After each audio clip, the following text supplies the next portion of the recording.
सान्वी लहान असल्यापासूनच खूपच हट्टी होती. आईविना पोर म्हणून सर्वच जण तिला जपायचे.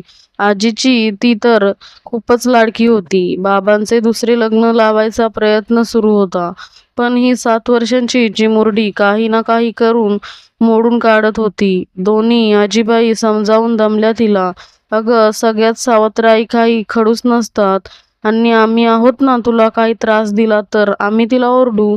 पण तिच्या मनात सारखी भीती होती. पिक्चरमध्ये दाखवतात तशी ही आई मला त्रास देईल. बाबा पण तिचेच ऐकतील अन तिच्या आईची शेवटची आठवण म्हणजे तिचे मंगळसूत्र, ते पण त्या आईला देतील असेच तिला वाटायचे. सर्वांनाच काळजी वाटत होती. हिला कसे समजावून सांगावे? तिची आई म्हणजे सविता एका अपघातात 2 वर्षापूर्वी गेली. तेव्हापासून हिला सर्वजण जपत होते. पण आता हिचा हा हट्ट म्हणजे जरा अतिच होता. कसे सांगावे आता हिला? तिच्या बाबांच्या आईनं तिच्यात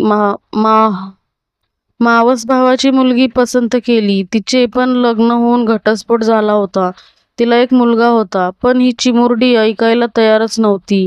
तो मुलगा म्हणजे त्याचे लाड होणार, माझे नाही, हा एकच हट्ट धरून बसली. तिच्या हट्टापुढं सतीश पण नाही म्हणाला. दोन्ही आजी अजून चिंतेत गेल्या. शेवटी सविताच्या आईनं तोडगा काढला. सविताची एक मैत्रीण, वय वाढलेले होते. त्या परिस्थिती नाही म्हणून लग्न होत नव्हते. तिच्या घरी जाऊन तिने सर्व परिस्थिती सांगितली. ते सर्व ऐकले तरी सुषमा लग्नाला तयार झाली. त्यामुळे दोघी आजीबाईंना बरे वाटले. आता सतीश काय म्हणतोय म्हणून त्यांना काळजी वाटत होती. सासूबाई बोलतायत म्हणून जावई तयार झाला. मुलीला भेटायला सतीशने सुषमाची भेट घ्यायची ठरवली. अन फक्त सानूच्या भविष्यासाठी आणि आपल्या आईच्या इच्छेसाठी.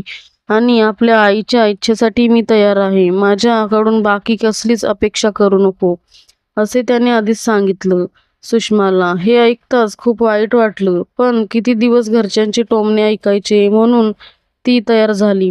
लग्न झाले. तिच्या घरची काहीच परिस्थिती नव्हती. त्यामुळे त्यांनी तिला कोणताच दागिना केला नाही. अन सान्वीने आपल्या आईचं मंगळसूत्र काही दिले नाही.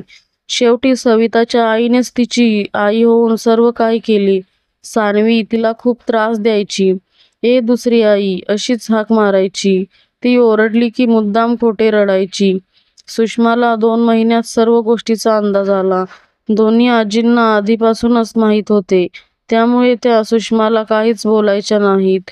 त्या उलट तिला म्हणायच्या, "मारलीस तर चालेल, पण सतीशला मात्र अजिबात सहन व्हायचे नाही." सुषमाने मग तिच्या मैत्रिणीला म्हणजे तिच्या शाळेतल्या टीचरला सांगून एक प्लॅन तयार केला अन सतीशला खऱ्या परिस्थितीची जाणीव करून दिली. त्याने त्या दोघींचे आभार मानले अन गोड बोलून सान्वीला योग्य शब्दात समज दिली. तसंच यापुढे तिने सुषमाशी नीट वागायचं, तिचे ऐकायचं असं कबूल करून घेतले. सान्वीने खूप तमाशा केला, पण तिची बाजू घेणार कोणी नाही हे तिला आता समजले होते. सुषमा तिला खूप समजून घेत असे. हळूहळू सुषमा आणि सतीशचे नाते पण फुलत होते. पण नवरा बायकोचे नाते त्यांच्यात कधीच नव्हते.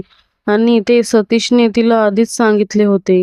तिला खूप वाईट वाटायचं. तिच्या अपेक्षा तिने मनात तशाच ठेवल्या. सान्वीला तिने कधी सावत्रपणा दाखवला नाही. पण सान्वी मात्र नेहमीच तिच्याशी वाद घालायची. हळूहळू सान्वी मोठी होत होती. सतीश कामानिमित्ताने सतत बाहेर असायचा. सुषमा मात्र सान्वीसाठी नेहमीच तत्पर असायची. तिने सान्वीला खूप प्रेमाने समजवायचा प्रयत्न केला, पण तो नेहमीच अयशस्वी ठरला. त्यात सतीशची आई आजारी असायची.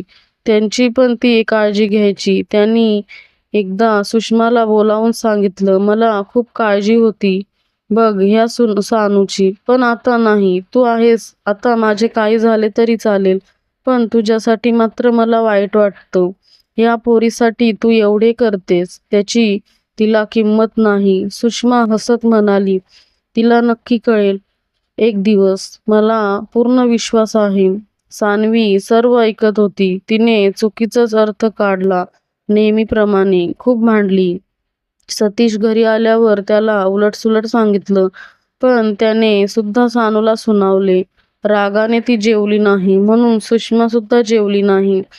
तिची समजूत काढायला गेल्यावर तिने सांगितलं, मला तुझ्या आईची जागा नको. तिची आठवण म्हणून असलेला हा दागिना म्हणजे मंगळसूत्र पण नको. मला फक्त तू आई म्हणून स्वीकार. ज्या दिवशी तू हे करशील त्या दिवशी मला मातृत्वाचा दागिना मिळेल. तोच माझा खरा पहिला दागिना. पण ऐकेल ती सानू कसली आहे. तसेच चालूच राहिले. काही दिवसांनी आजीची तब्येत बिघडली. तिने सतीशला बोलावले आणि त्यांचा शब्द मागे घ्यायला सांगितला. सुषमा खूप चांगली आहे. ती कधीही भेदभाव करणार नाही. तू तिचा बायको म्हणून स्वीकार कर. तिच्याही काही अपेक्षा असतील त्या पूर्ण कर, असे सांगून आजीनं निरोप घेतला. सतीशला आईचे शब्द कानात घुमत होते. महिना झाला तरी तो त्याच गोष्टीचा विचार करत होता. गॅलरीत शांत बसला होता. तेवढ्यात सुषमा जेवायला येता येईना म्हणून बोलवायला आली. त्याचा बांध सुटला. तिच्या मांडीत डोकं ठेवून तो खूप रडला. आज 5 वर्षात पहिल्यांदाच त्याने तिला स्पर्श केला होता. सुषमा गोंधळून गेली. तेवढ्यात सानू आली. त्यामुळे तो विषय तिथेच राहिला. काही दिवसांनी परत सर्व नॉर्मल झाले. दोघेही आता शरीराने मनाने जवळ आले होते. सान्वीला समज आल्यापासून तीही जरा बरी वागत होती. आता तिची 12वीची परीक्षा, त्यामुळे सुषमा तिचे टाइम टेबल सर्व व्यवस्थित सांभाळत होती. ऐकून काय सर्व छान चालू होते अशात दृष्ट लागली. सतीशचा अपघात झाला. आता तो गेला. आता सुषमा आणि सान्वी दोघी होत्या. एकमेकांसाठी जे काही सँडविच होते त्यावर चालू होतं. सुषमा काही ग्रॅज्युएट नव्हती, त्यामुळे तिला नोकरी मिळायला त्रास झाला. छोटी छोटी नोकरी करत ती घर खर्च चालवत होती. सतीशचे सर्व सेव्हिंग्ज तिने सानूसाठी ठेवली. सानूचे प्रेम होते, त्यामुळे तिने सुयश सोबत प्रेमविवाह करायचं ठरवलं. सुषमाने कसलीही आडकाठी केली नाही. सर्व चांगले आहे. सानू खुशीत राहील असा तिला विश्वास वाटला. पण त्याची आई जरा खडूस होती. त्यात सतीश गेल्यामुळे ह्याची परिस्थिती जेमतेम होती. कोणताही बडेजाव न करता थोडक्यात लग्न करावे लागेल. त्यात सान्वी येताना हवे तसे दागिने घेऊन आली नाही म्हणून सासरी सर्व हिणवत होते. तिच्या सासूच्या मैत्रिणींनी तिच्या सावत्र आईला नाव ठेवले. सावत्र आई आहे ना म्हणून असे मुद्दाम पाठवले असेल. सगळे स्वतः घेतले आणि लेकीला लंकेची पार्वती म्हणून असे हे मंगळसूत्र घालून पाठवले. अन पुस्तूपणे हसू लागल्या. आता मात्र तिचा स्वतःवरचा ताबा सुटला. माझ्या आईची शेवटची आठवण म्हणजे हे मंगळसूत्र आहे, जे माझी इच्छा होती की मीच घालावे.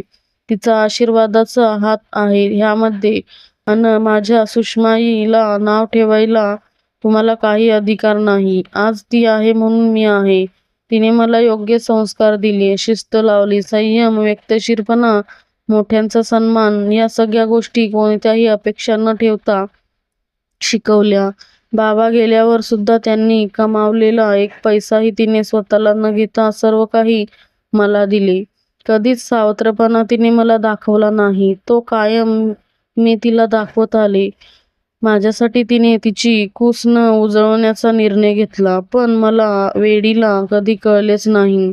तिने मला फक्त प्रेम दिले. त्या बदल्यात एकच अपेक्षा होती. एक दागिना तिला हवा होता, जो मी कधीच देऊ शकले नाही. सगळ्या बायका अगदी उत्सुकपणे विचारू लागल्या, कोणता दागिना ग? नक्कीच मौल्यवान असेल तो दागिना. म्हणून तर तिने एवढं ॲडजस्ट केलं असेल. कुजबूज सुरू होती. तेवढ्यात तिथे सुषमा आली. बायका अजून कुजबुजत कस्तुतपणे हसू लागल्या. सुषमा मनातून घाबरून गेली. सानूनं काय केले? असे काय वागली की ह्या बायका अशा बघायल्यात? तेवढ्यात सानूने तिला येऊन घट्ट मिठी मारली आणि हात तिच्या गळ्यात घालून तिला प्रेमाने आई अशी हाक मारली. दोघी मायलेकी सारं विसरून एकमेकांच्या मिठीत हरवून गेल्या. बायका कुजबुजत असताना सानू म्हणाली, तुम्हाला तो दागिना बघायचा होता ना? हाच. आई म्हणून हाक मारून माझ्या दोन्ही हाताची तिच्या भोवती असलेला हार, हाच मातृत्वाचा दागिना तिला हवा होता. सुषमाला तर भरून येत होते. दोघी सतीश आणि आजीच्या फोटोसमोर उभे राहून त्यांना नमस्कार करत होत्या. सानूने त्यांची माफी मागितली अन आईला कधीच अंतर देणार नाही असे वचन दिले. फोटोमधून आजी आणि सतीश खऱ्या अर्थाने आज हसू लागली. तर मित्रांनो, तुम्हाला ही कथा कशी वाटली ते कमेंट बॉक्समध्ये नक्की कळवा. अशाच नवीन नवीन कथा ऐकण्यासाठी आपल्या चॅनलला सबस्क्राईब करा. तोपर्यंत धन्यवाद. भेटूया पुढील कथेमध्ये.